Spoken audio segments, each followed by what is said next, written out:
உங்க புள்ள உங்களை பைத்தியம் சொல்லி பைத்தியக்கார பட்டம் கட்டுறாரு. அவருக்கு வந்து புத்தி சாதனை சரியில்லைன்னு சொல்றாரு, குழந்தைன்னு சொல்றாரு. அப்படி இருக்கும்போது அவர் ஏன் இன்னும் கட்சி விட்டு நீக்கல? வந்து பாட்டில் தூக்கி அடிக்கிறாருன்னு சொல்றாரு, மைக்கை தூக்கி டேபிள் அடிக்கிறாருன்னு சொல்றாரு, பொதுக்குழுல டேபிள் தூக்கி மைக் அடிச்சான்னு சொல்றாரு. வந்து பர்த்டே ஃபங்க்ஷன் அப்போ வந்து மாறி மாறி நல்லபடியாக கேக் ஊட்டிக்கிறாங்க. அவங்க அம்மா அங்கே இருக்காங்க, அவங்க மகள் இருக்காரு. 20 வருஷமா இன்னைக்கு ராமதாஸ் அவர்கள் சொல்றாங்கன்னா இது வந்து இந்த வன்னியர் மக்களுக்கு செய்யற துரோக செயல் தான் நாங்கள் சொல்றோம். 10.5 முடிஞ்சு போன கதை தானே, அதை பத்தி ஏன் இங்க பேசுறீங்கன்றது வந்து 2014 தனிச்சு போட்டியிடணும்னு முடிவு எடுத்து ஒரு வருஷத்துக்கு முன்னாடியே வேட்பாளர் அனௌன்ஸ் பண்ணி ஐயா காடுவெட்டியார் அவர்களும் ராமதாஸ் அவர்களும் முடிவு பண்ணிக்கிட்டு இருந்தாங்க. ஆனால் திடீர்னு வந்து என்டிஏ கூட்டணிக்கு வந்து அன்புமணி அவர்கள் வந்து அவருக்கு அமைச்சர் பதவி கொடுக்குறாங்கன்னு சொல்லி என்டிஏ கூட்டணியில் உள்ளே போனார். உள்ளே போய் என்ன ஆச்சுன்னா, காடுவெட்டியார் அவர்கள் வந்து நீங்கள் மக்களுக்கு துரோகம் செய்கிறீங்க, நம்ம தனியாக போட்டிடணும்னு சொல்லி தான் இந்த முடிவு எடுத்தோன்னு சொல்லி பிரச்சாரம் பண்ண முடியாதுன்னு ஒதுங்கிட்டார். நான் தருமபுரி மட்டும் பிரச்சாரம் பண்ணி கொடுக்குறேன்னு சொல்லி தருமபுரியில் மட்டும்தான் அன்புமணி அவர்கள் ஜெயித்தார். அதே விஷயம் தொடர்ந்து 2016 என்ன நடக்குதுன்னா, அவங்க வந்து கூட்டணி போகணுன்னு மறுபடியும் அன்புமணி அவர்கள் சொல்லும் போது காடுவெட்டியார் அவர்கள் வந்து வன்னியர் சங்கத்தை பிரித்து 100 தொகுதி வட மாவட்டங்களில் 100 தொகுதியில் நான் எம்எல்ஏ நிறுத்தி நான் போட்டியிடுவேன்னு சொல்லி பேசும்போது, ஐயோ இவர் வந்து கட்சியே ஒன்றும் இல்லாமல் போயிடும் போலே, கட்சி காடுவெட்டியார் அவர்கள் பின்னாடி போய்டும்னு நினச்சிக்கிட்டு தனித்து போட்டியிடலாம்னு சொல்லி மாற்ற முன்னேற்றம்னு ஒரு விஷயத்தை கொண்டு வந்து அன்புமணி அவர்கள் போட்டியிட்டார். வட மாவட்டங்களில் 15% வாக்கு வங்கி வச்சுருந்தாங்க. அன்னைக்கு பாமக வந்து 2016 15% வாக்கு வங்கியை நிரூபித்து காமிச்சாங்க. அதுலேருந்து என்ன காரணத்தினால அன்புமணி அவர்கள் பின்வாங்கினார்? எதுக்கு 2019 கூட்டணி போனார்? 2019 கூட்டணி போனார், 2021, 24 3 எலெக்ஷன்லையும் தொடர் தோல்வியை சந்திச்சுட்டு இருந்தார். அந்த தொடர் தோல்வி காரணத்தினால இன்னைக்கு வந்து இவங்க ஒரு ட்ராமாவை நடத்துகிறாங்க. இன்னைக்கு எப்படி திருமாவளவன் போகிற கூட்டணி வெற்றி கூட்டணியாக அமையுது, அதை பொறுத்துக்க முடியாமல் இன்னைக்கு வந்து இவங்க போகிற கூட்டணி வந்து தோல்வி கூட்டணியாக அமையுதுன்றதுனால இந்த நாடகம் நடத்தி இவங்க 2 பேருமே சண்டை போடுறாங்க. இவங்க 2 பேர் போடுற சண்டைனால என் சமுதாய மக்களுக்கோ இல்லை வன்னியர் சங்கத்துக்கோ இல்லை பாட்டாளி மக்கள் கட்சிக்கோ எந்த நலனுமே எந்த பயனுமே கிடையாது. இவங்க 2 பேரும் சண்டை போடுறது எதுக்கு? பணத்துக்காகவும் பதவிக்காக மட்டும்தான் சண்டை போடுறது. இன்னைக்கு வந்து இதை நான் மட்டுமே சொல்ல, ராமதாஸ் அவர்களே வந்து அன்புமணியை பற்றி வைக்கிற குற்றச்சாட்டு என்னன்னு பார்த்தீங்கன்னா, அன்புமணி அவர்களை பற்றி வைக்கிற குற்றச்சாட்டை பார்த்தீங்கன்னா, அன்புமணி வந்து பணவெறியும் பதவி வெறியும் பிடிச்சி தான் அலையிறாரு. அவர் வந்து 2004 அவர் கட்சிக்கு வந்தார், இன்னைக்கு 2025 ஆயிடுச்சு. 20 வருஷமா அவர் இந்த சமுதாயத்துக்காகவும் இந்த கட்சிக்காகவும் எதுவும் செய்யலைன்னு 20 வருஷமா இன்னைக்கு ராமதாஸ் அவர்கள் சொல்றாங்கன்னா, இது வந்து இந்த வன்னியர் மக்களுக்கு செய்கிற துரோக செயல் தான் நாங்கள் சொல்கிறோம். இதே துரோகத்தை இன்னும் எத்தனை வருஷம் செஞ்சுட்டு இருப்பாங்க? இதனால என் மக்கள் எந்த விதத்தில் வந்து பயனடைகிறாங்கன்றது எனக்கு புரியல.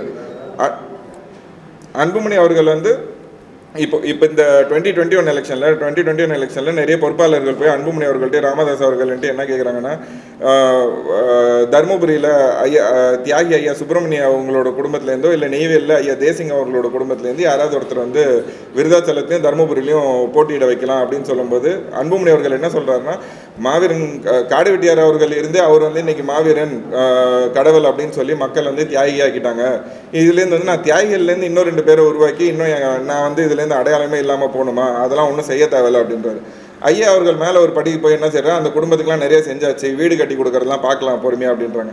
ஆனால் இன்னைக்கு இவங்க 2 பேருக்குள்ள ஒரு பிரச்சனை அப்படிங்கும்போது ஒரு சாதாரண விஷயம், இவர் வந்து அவர் பேரனுக்கு பொறுப்பு போட்டார், அதை ஒத்துக்க முடியல அன்புமணினால, அதுலேருந்து அவர் அந்த பொறுப்புலேருந்து எடுத்துட்டார் அவரை. அது ஒத்துக்க முடியாமல் இன்னைக்கு வந்து பாட்டில் தூக்கி அடிக்கிறாருன்னு சொல்றாரு, மைக்கை தூக்கி டேபிள் அடிக்கிறாருன்னு சொல்றாரு, பொதுக்குழுவில் டேபிளை தூக்கி மைக் அடிச்சான்னு சொல்றாரு. ஒரு ஒழுங்கு நடவடிக்கை குழுன்னு ஒரு குழு வச்சாங்க. ஒழுங்கு நடவடிக்கை குழுவில் 16 குற்றச்சாட்டு வச்சுட்டாங்க. அந்த 16 குற்றச்சாட்டுக்குமே எந்த நடவடிக்கையும் நேற்று ராமதாஸ் அவர்கள் எடுக்கல பொதுக்குழுவில்.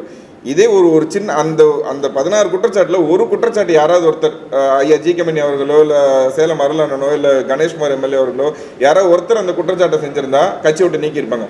இன்னொரு உதாரணம், வக்கீல் பாலு அவர்கள் வந்து ஐயான்னு சொல்லாமல் ராமதாஸ்னு ஒரு ப்ரெஸ் மீட்டில் சொல்லிட்டாரு. அதுக்கு அவர் அடிப்படை உறுப்புலேருந்து எடுத்துட்டாங்க. உங்கள் புள்ள உங்களை பைத்தியம் சொல்லி பைத்தியக்கார பட்டம் கட்டுறாரு, அவருக்கு வந்து புத்தி சாதனை சரியில்லைன்னு சொல்றாரு, குழந்தைன்னு சொல்றாரு. அப்படி இருக்கும்போது அவர் ஏன் இன்னும் கட்சி விட்டு நீக்கல? அப்போ யாரை ஏமாத்த இந்த நாடகம் போடுறீங்க நீங்கள் 2 பேரும் சேர்ந்து? என் மக்கள் இதனால என்ன பயனடைகிறாங்க? இவங்க 2 பேரும் போடுற சண்டைனால என் சமுதாய மக்கள் இன்னும் சீரழிவு பாதையை நோக்கி தான் போகிறாங்க. இன்னொரு விஷயம் சொல்லணும்னா, ஐயா எடப்பாடியார் அவர்கள் வந்து இப்போ பிரச்சாரம் போயிட்டு இருக்காரு. கடலூருக்கு போகும்போது அதை பற்றி எதுவுமே பேசல. 10.5 பற்றியோ வன்னியர் நலன் சார்ந்தோ எதுவுமே பேசல. ஏன் சொந்தக்காரங்க கேட்குறான் 10.5 பற்றி ஏதாவது பேசுங்க ஏன்னு சொல்லும்போது அவர் என்ன சொல்கிறாரு, நான் தானே ஆட்சியில் வந்து கொடுத்தேன், நான் ஆட்சியில் திரும்ப உட்காரும் போது கொடுக்குறேன் அப்படின்னாரு. அதே எடப்பாடி அவர்கள் திருச்சியில் போய் பொதுக்குழுவில் 10.5 பற்றி என்ன சொல்கிறாருன்னா, 10.5 முடிஞ்சு போன கதை தானே, அதை பற்றி ஏன் இங்கே பேசுகிறீங்கன்றது. அப்போ எடப்பாடி அவர்களுக்கும் ராமதாஸ் அவர்களுக்கும் அன்புமணி அவர்களுக்கும் வன்னியர் மக்களை பார்த்தா என்ன எழுச்சாய் மாதிரி தெரியுதா? 10.5 முடிஞ்சு போன கதைனா அப்போ வன்னியர் மக்களோட அரசியலும் வன்னியர் மக்களோட வாழ்வும் முடிஞ்சு போன கதையா எடப்பாடி அவர்களுக்கு? வன்னியர் மக்களோட ஓட்டு மட்டும் எடப்பாடி அவர்களுக்கு வேணும், வன்னியர் மக்களோட நலன் சார்ந்து எதுவுமே பண்ண மாட்டாருன்னா அவர் எப்படி வந்து வட மாவட்டத்தில் கட்சியை வளர்ப்பாரு? எப்படி வட மாவட்டத்தில் அவர் வந்து பிரச்சாரம் இதுக்கப்புறம் பண்ணுவார்? இதுக்கப்புறம் ஒரு வட மாவட்டங்கள் எங்கே பிரச்சாரம் போனாலும் வன்னியர் மக்கள்கிட்ட பகிர்கமாக மன்னிப்பு கேட்கல அப்படின்னா அவர் வந்து இந்த வர எலெக்ஷனில் அவருக்கு அதுக்கான தக்க பாடத்தை நாங்கள் கற்றுக் கொடுப்போம். அவருக்கு வந்து வன்னியர் மக்கள்கிட்டேருந்து ஒரு ஓட்டு கூட போகாத அளவுக்கு நாங்கள் அவருக்கு எதிர் பிரச்சாரம் பண்ணுவோம். ஏன்னா வன்னியர் மக்களோட நலன் சார்ந்து பேசாமல் ராமதாஸ் அவர்களும் அவரோட சொந்த லாப விஷயத்தை பேசுறாரு. எடப்பாடி அவர்களும் வந்து இவங்க 2 பேரும் கூட்டணி உட்கார்றதுக்காக 2021 எலெக்ஷனில் ஒரு மாதம் முன்னாடி வந்து எலெக்ஷன் கமிஷன் டேக் ஓவர் பண்ணுறதுக்கு முன்னாடி அவங்க வந்து 10.5 கொடுத்தாங்க. அதை சரியான முறையில் கொடுத்துருந்தாங்கன்னா இன்றைக்கி கொடுத்தாங்க. 10.5 எடப்பாடி அவர்கள் கொடுத்தாங்கன்னா நாங்கள் கொடுத்தாங்கன்னு ஒத்துக்கிறோம்.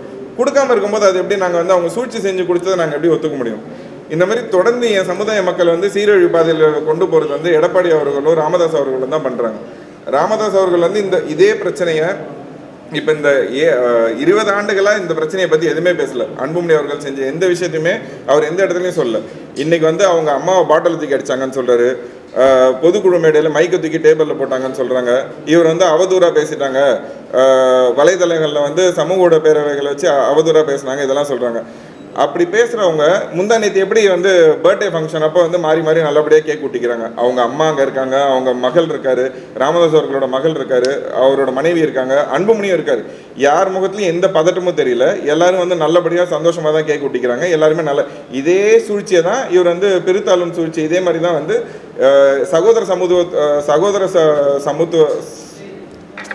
சகோதர சமுதாயத்துக்குள்ளேயும் பண்ணியிருந்தார். அவரோட அரசியலே ராமதாஸ் அவர்களோட அரசியலை பிரித்தாளும் சூழ்ச்சி தான். இதே மாதிரி தான் ரெண்டு சமுதாயத்துக்குள்ளே வந்து பிரச்சனையை உண்டாக்கி அடித்தட்டு மக்கள் அடிச்சிட்டு இருப்பாங்க, பொறுப்பாளர்கள் அடிச்சிட்டு இருப்பாங்க.